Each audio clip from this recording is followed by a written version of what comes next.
Okay, so as for like relating it to the course syllabus, since we were supposed to do a group video, I would say locate and use appropriate reference materials for written and or oral reports. We did have to do a research with the video. Well, I know I did like have to do research with the video. I believe the namely questions also, like, they would have had to been looked up.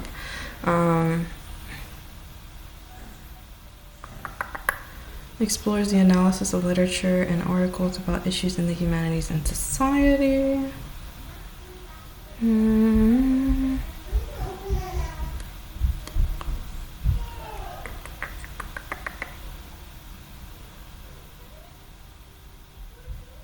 I suppose topics include writing, analysis, and practice, revision, and research. Going over it into depth, and not just basically stating little things. I don't think I pressed record on my actual computer.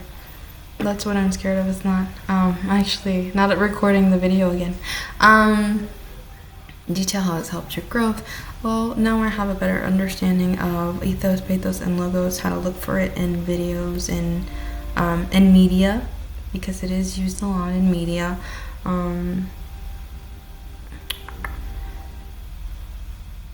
Again, relevance to the school mission, learning in general, just learning. How do you plan to transfer the skill? Using it in media. It's all around us. I haven't really had time for a lot of media, so right now it's kind of like yeah, it's kind of like just a little bit. I think I will move on to my Mabongi. Yes, I think I will move on to my Mabongi. I think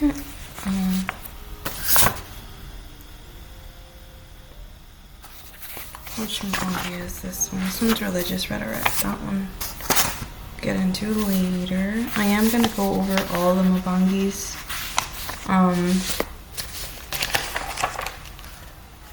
Yes, I am gonna go over all the Mabongis.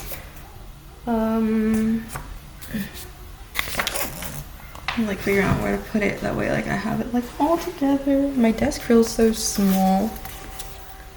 It's so small, it feels so small.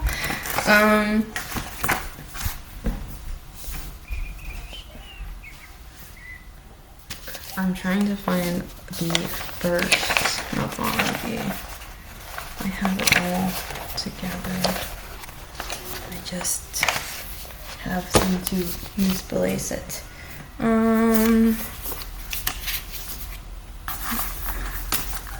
Oh wait, actually it's in this spiral notebook, which I've gone through 2 spiral notebooks in this class, which is crazy to me because I've never in my life I've never I've written this much. But it was nice. It's a good thing. So the first Mabongi that we have is rhetoric and composition. Right. This one supposedly was extra credit, but this one I feel like we did end up doing essentially, because the Mabongi, I need to open up to Toni Morrison too, because I have Toni Morrison in here. The Mabongi, we also did it in the annotating of the notes that we ended up taking, which was like the rhetoric notes and the communication model. We just didn't, and that video didn't talk about that video didn't talk about like Toni Morrison or Mabongi, so that's something we looked up. I looked up. So for Mabongi, this is what I have. These are my sources. This one and this one. And for Mabongi, I put Mabongi is of African origin. specifically from Congo culture, refers to a traditional gathering place where important community discussions, ceremonies, and judicial proceedings take place. Communal dialogue, justice, and social cohesion. Um, uh, and then I put in quotation spirit Mbangi, and then in parentheses embodying their commitment to cultural preservation and social dialogue. And that was from Source Wisdom Library, meaning of the name Mbangi. And then to go into depth about it, because I don't think I quite understood it well at the time. To go into depth about it, I also searched up on Source ABPSI, Association of Black Psychologists, Mbangi. To sit in a Mbangi assembly was to have one's eyes wide open toward the secrecy of life, and to be able to honestly tell the story of the community. And I put little bullet points, deeper meaning of not just listening but understanding. Mbangi is for everyone willing to do more than just listen, which is a big thing. So let's do the communication model. So I like the communication model. The notes that I aligned it with were like the ones in the blue. I haven't slept right in like 2 days. I haven't slept in 2 days, in all honesty. So we have the sender, message channel, and receiver. And my note taking, you can literally notice a difference. This is like my befores, and this is like my afters. I do still use like little charts. You'll see that one later. But so for this one, I put sender, message channel, receiver. Those are the parts the components that go into it. Model is simple, but humans are complicated, and I did not put the word humans in there. I thought that was crazy, but I wrote it down because I wanted to remember it. But I know for a fact I did not put the word humans in there. And then I have a picture of a male and a female. Essentially, he's sending out a message saying, let's get a dog. And message is sent and received. When she envisions a dog, she envisions a little dog, and he envisions a big old dog. So interference. Cons, nonverbal feedback. I don't know, things tend to happen. Sometimes we get cut off in the phone too.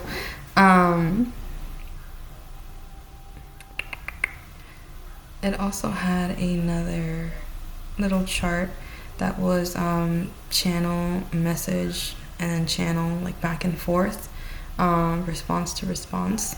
There was a sender and receiver and sender, so both taking place in a conversation. It's an interactive model. We all have field of experience on both sides. Right, so that was like my brief little understanding. And then we have the Dunning-Kruger effect. Let me move these, because these are different. And I'll show that model later. Okay, Dunning-Kruger effect. I wrote, how good are you at evaluating yourself? And I did add like a little chart here. And then for like my annotations for this one, the video that we watched, I put it in I put it in all caps because I found it important. The Dunning-Kruger effect took place in 1999. It is the effect of overestimating our own abilities. We judge ourselves as better than anyone else. Who is vulnerable? All of us are vulnerable. Inability to recognize how awful you are. I kind of just like wrote in key points from the video. How to avoid it, ask for feedback and consider it even if it's hard to hear.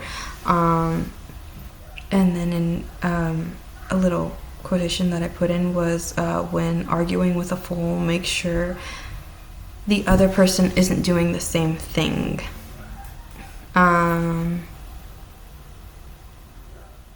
How difficulties in recognizing one's own incompetence lead to inflated self-assessments. So in this like chart, this is what's it called? Confidence and unskilled aware.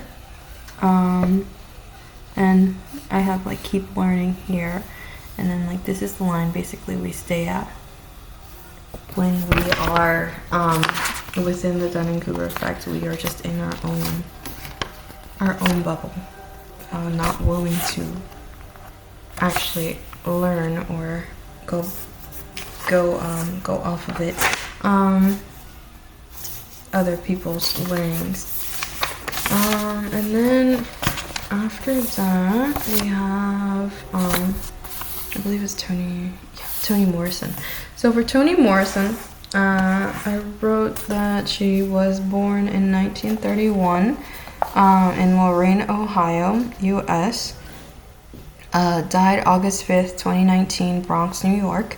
American writer noted for her examination of Black experience, particularly Black female experience within the Black community, and for her poetic, luminous prose. Considered one of the greatest contemporary American novelists, she received the Nobel Prize for Literature in 1993, becoming the first Black female writer in history to be honored with the prize. Also, I was going to say like her name, but I don't know if that would be disrespectful. So I will refrain from that. And I got my information from Britannica editors, and they wrote their citing June 10th, 2026. And then we go in from that to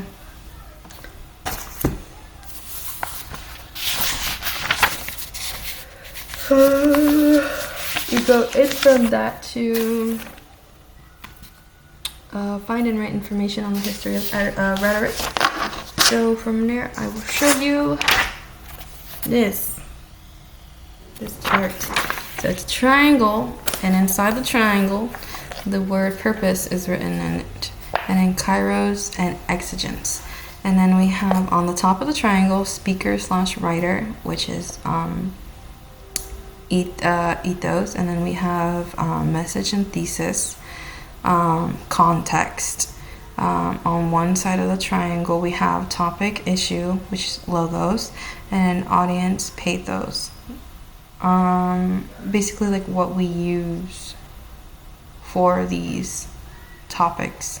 And this is a rhetorical situation. So beyond this, I'm gonna make sure it's actually recording. I'm scared to do it again, man. Okay, so for this I'm going to like cover, because I have information on here about like your phone number. So persuasive techniques, we have ethos, which guides us, and then I have little bullet points: trust, respect, credibility, pathos, human experience, emotion, passion, imagination, logos, logic, reason, evidence. Rhetoric is the art of persuasive communication, and have little bullet points. They influence thoughts.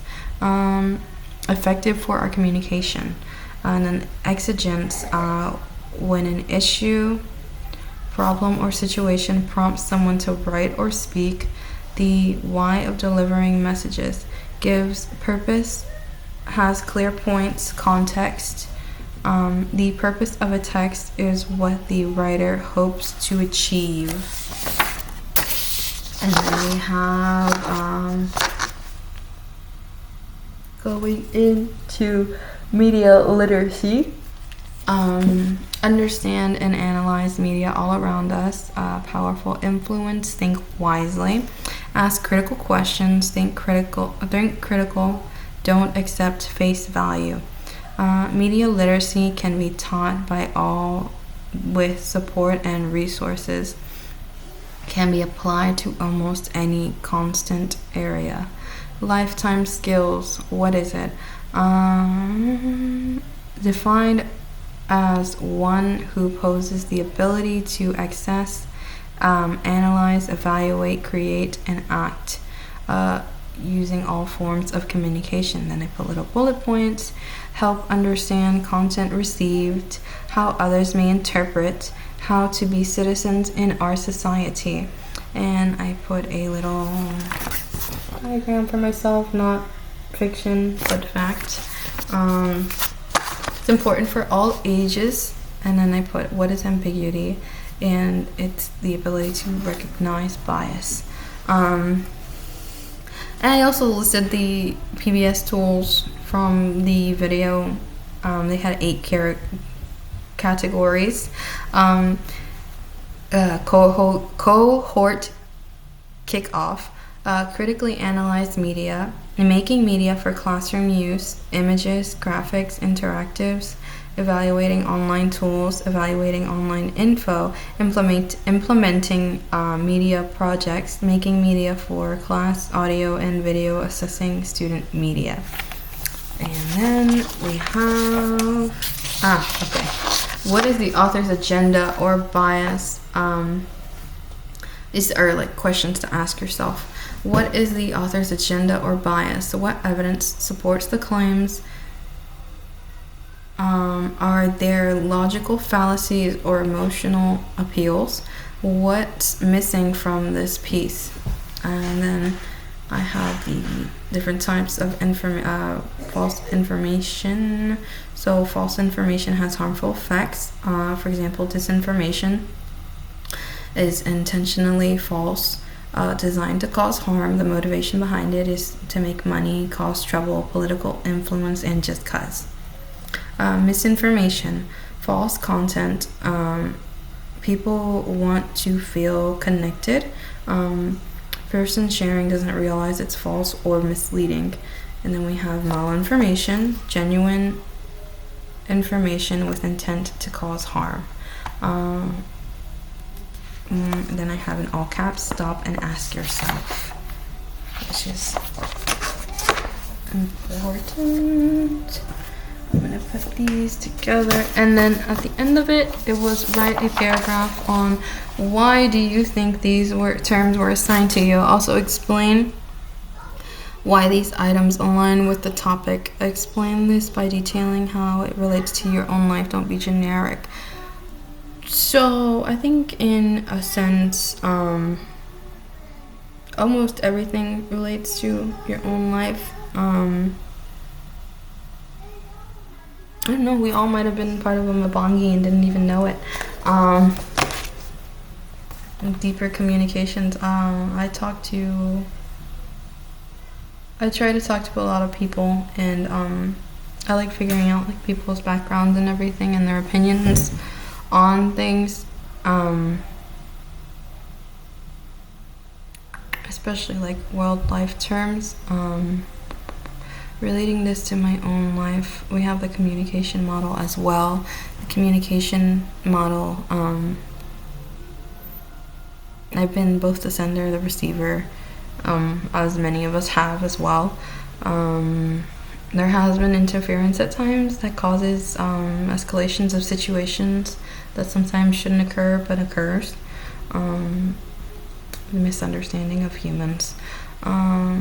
Dunning-Kruger effect. I have had instances in my younger life where I have believed I was right 100%, and maybe I listened, but I didn't really listen. I didn't care to listen to other people and other people's opinions, which now I see the I was gonna say the error in my ways, but that sounds so which now I see is not the best way to take in information.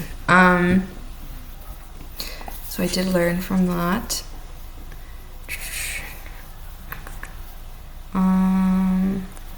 As for like rhetoric,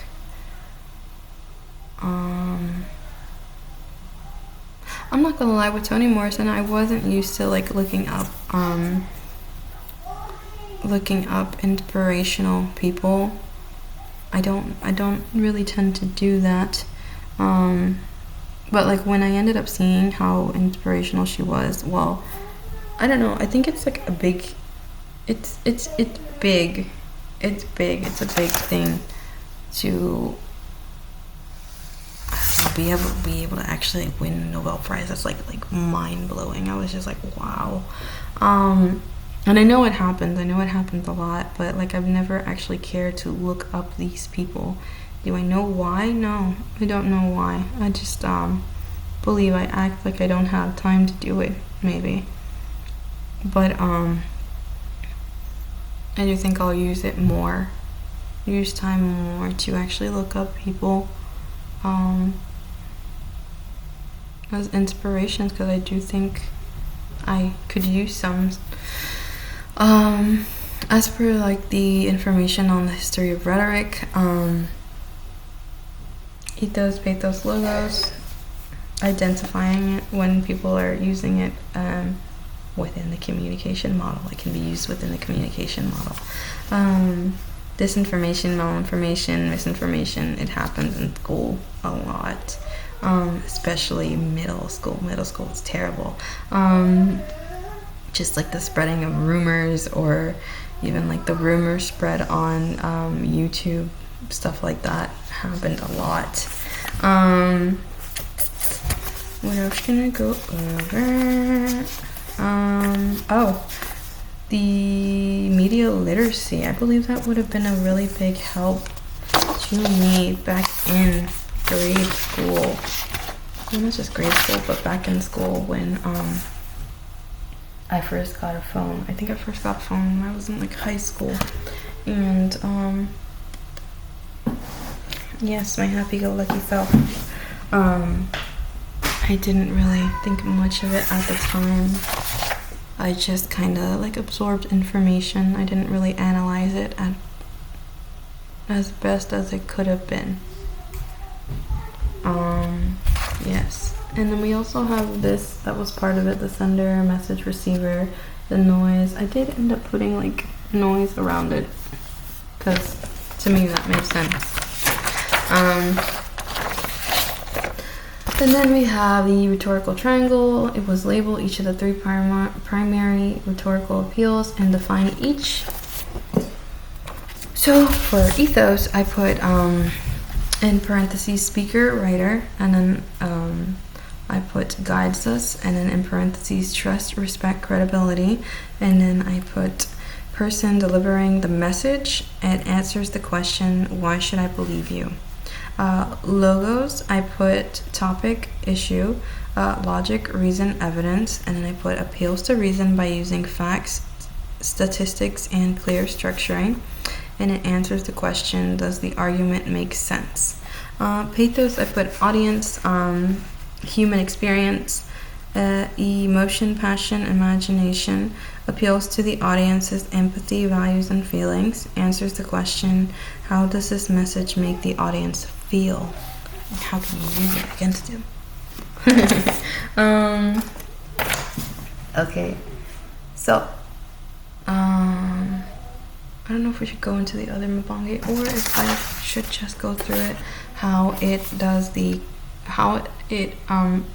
appeals to the course syllabus. I might do that. So of course, writing, analyze and practice, read essays and articles and determine the methods of development.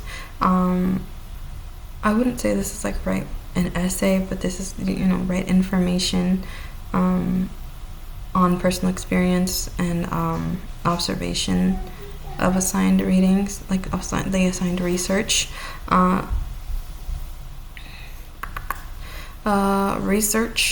Locate and use appropriate reference materials for written and or oral reports, such as this, or even when we went through our group project. I think that one was like 2 hours long for us, where we were speaking about the Mabongis that we had at the time. And then produce a research paper. Again, this is not a research paper, but we were researching terms. Explores the analysis of literature and articles about issues in the humanities and the society. I believe like relating it to the issues of society, Dunning-Kruger effect, the communication model being easy to understand, but people not being easy to understand it.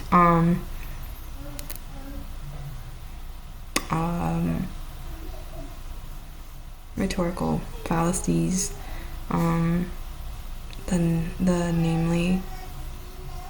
namely questions, how important, why is it important.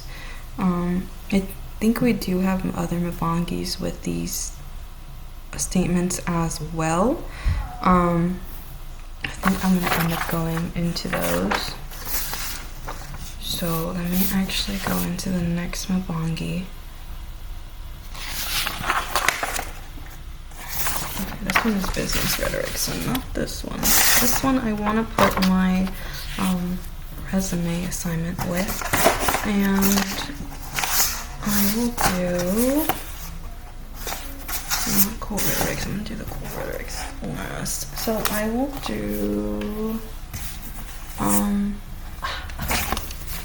media literacy and social media.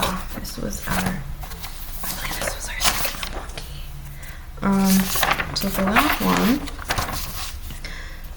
our terms, we had nia, onim, present bias, parentheses, this is the logical fallacy, appeal to pathos as a logical fallacy, attention economy, Dr. Dakota Tyler, the Blender software, classic conditioning and Pavlov dog, media literacy, anti-intellectualism, ethos, pathos, logos, kairos, and topos, logical fallacies, namely key questions for media literacy, and then write a paragraph on why do you think these terms were assigned to you.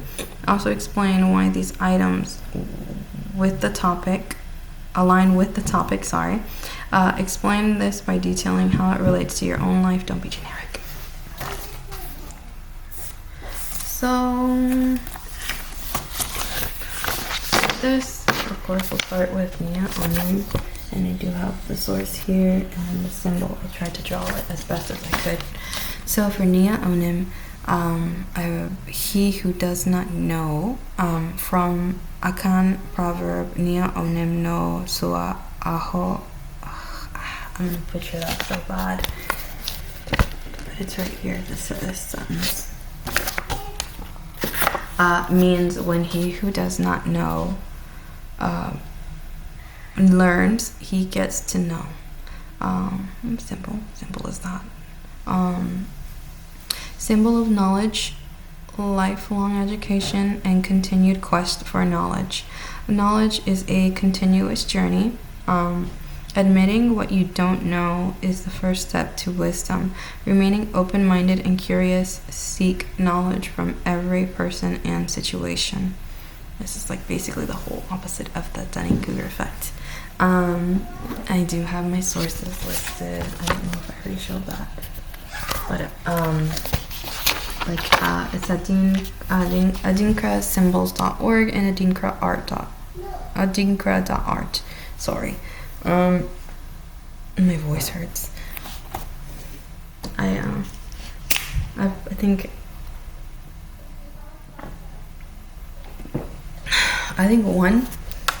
the first video I did was like 5 hours, and then 2, when I was like redoing it, I didn't like how it was turning out, so now I'm redoing my redo of a redo, and I think at this point I've been like redoing it for like 10 hours, so I'm trying. I just think I don't know. I don't know. I think it's the fact that I'm like actually like in front of the camera a little bit more than I was just in the little circle doing a PowerPoint. Our next one is present bias.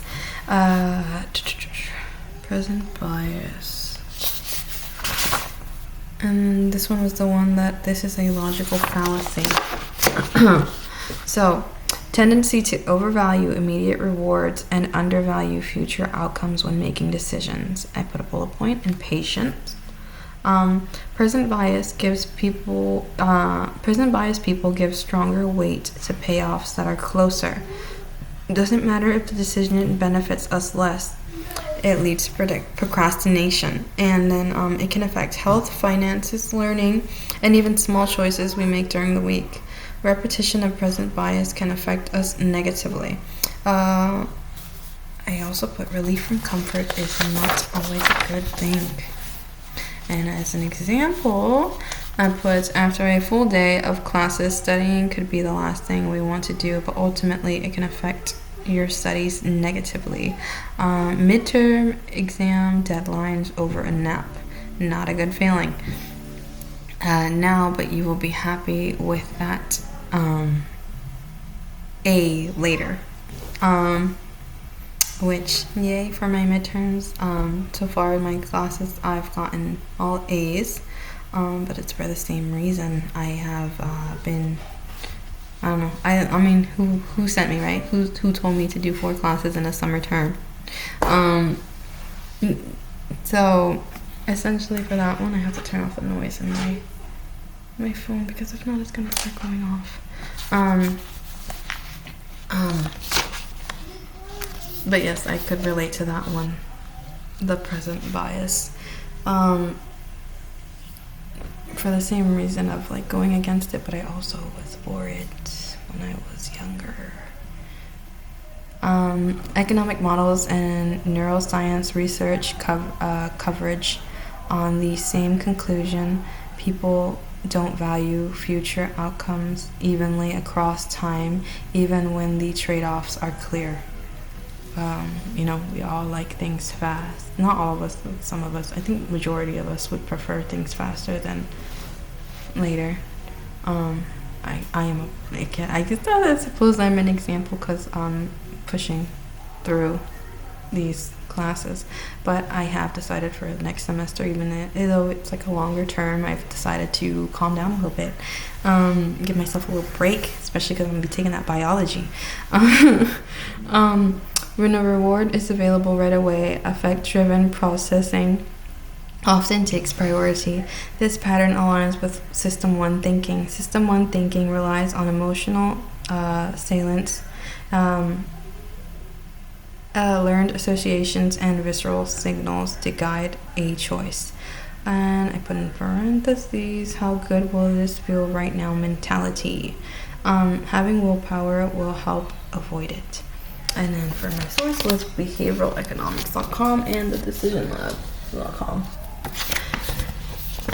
Moving on to appeal to pathos. Appeal to pathos as a logical fallacy. A rhetorical technique that becomes a logical fallacy when emotions are used instead of evidence or sound reasoning to persuade someone. Emotional manipulation. Do this or I'll feel a certain way. Emotions overtake.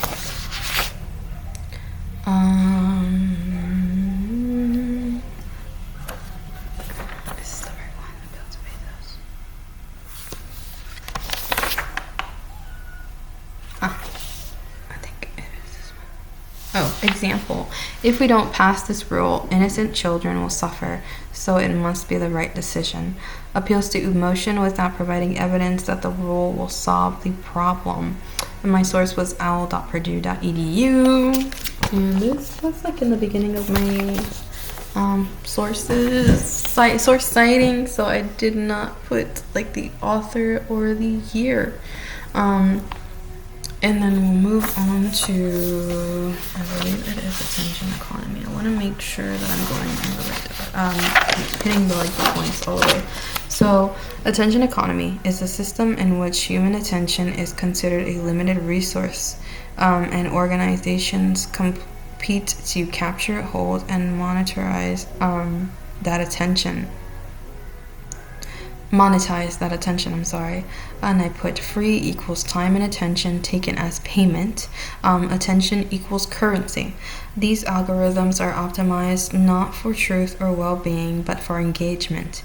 Examples being TikTok, Facebook, and games that learn your patterns and try to sell you things through ads. My phone went off earlier, and like my whole attention diverted to my phone, so it happened.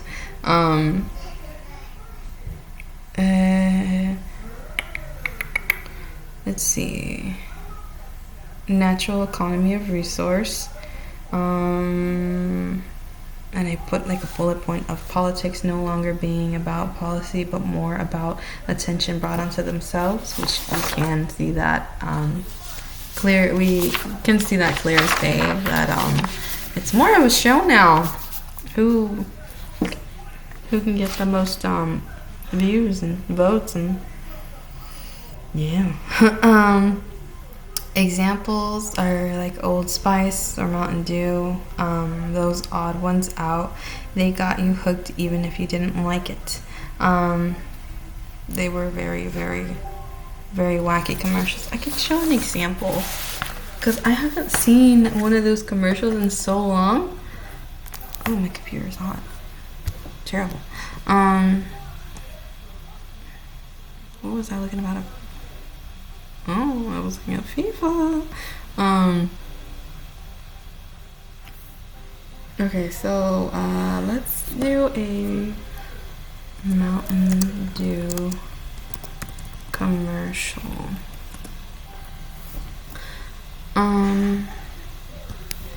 Hopefully we get one that's appropriate, right? My charger is hot too. I don't like that. I might unplug this. It's like halfway. So. The water. It's like halfway, so please ignore my little background. I hate that little brown spot. I haven't finished painting, and now I'm thinking about actually changing the paint color. I got this place like a little while back, so I was just like, oh.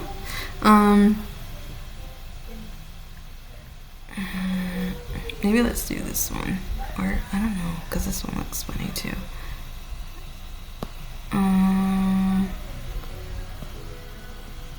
You know what I'd actually like to do is like one of the old ones. Let's do like early 2000s. Let's see if they were just as wacky.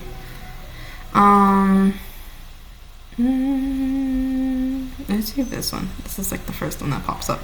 So protect your dreams. Nice job. I don't know if my screen can be heard.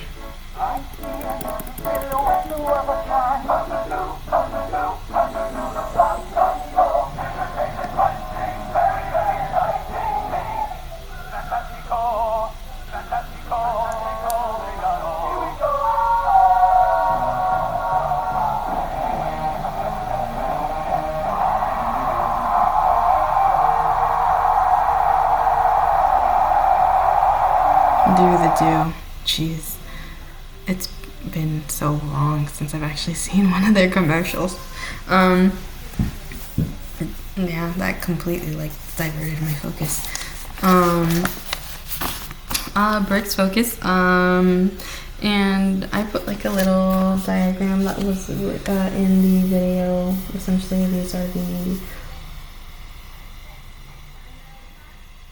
apps that are taking your attention. What's it called? They are also showing you ads, which take your attention away, and it's just like a complete cycle.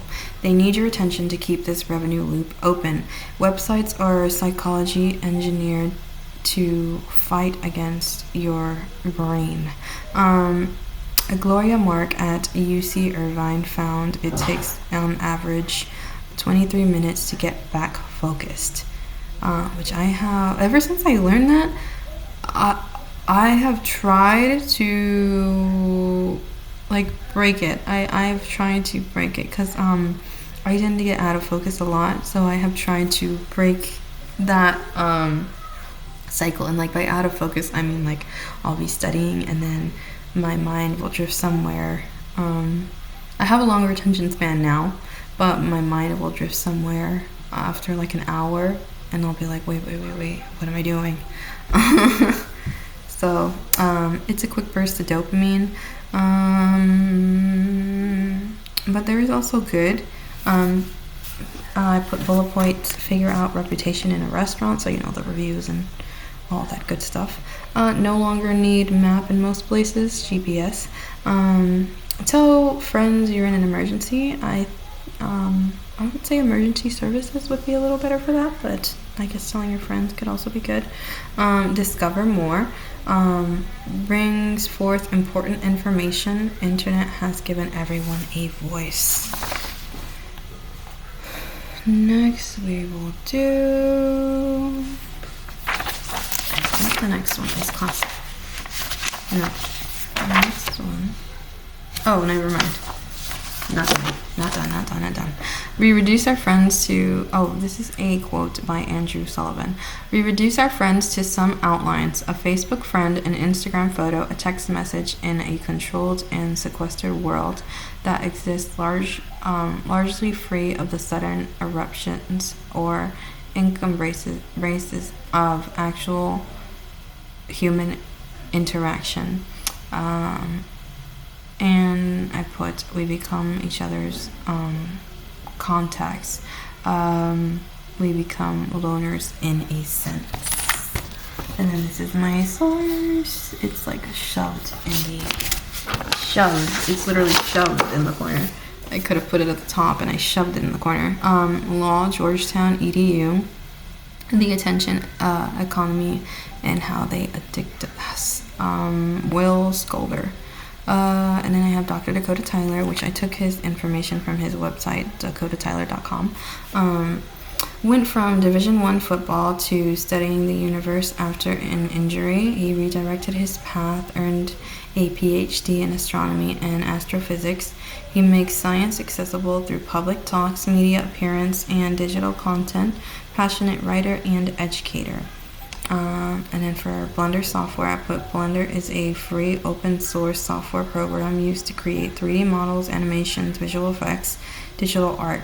And then I put digital rhetoric, because basically you can use these to create rhetoric, to create propaganda. Source blender.org. I think I will start with basic conditioning with Powerball stock in a little bit. I do want to take a break because my voice box hurts. Sure. I'll take a break and I will get back.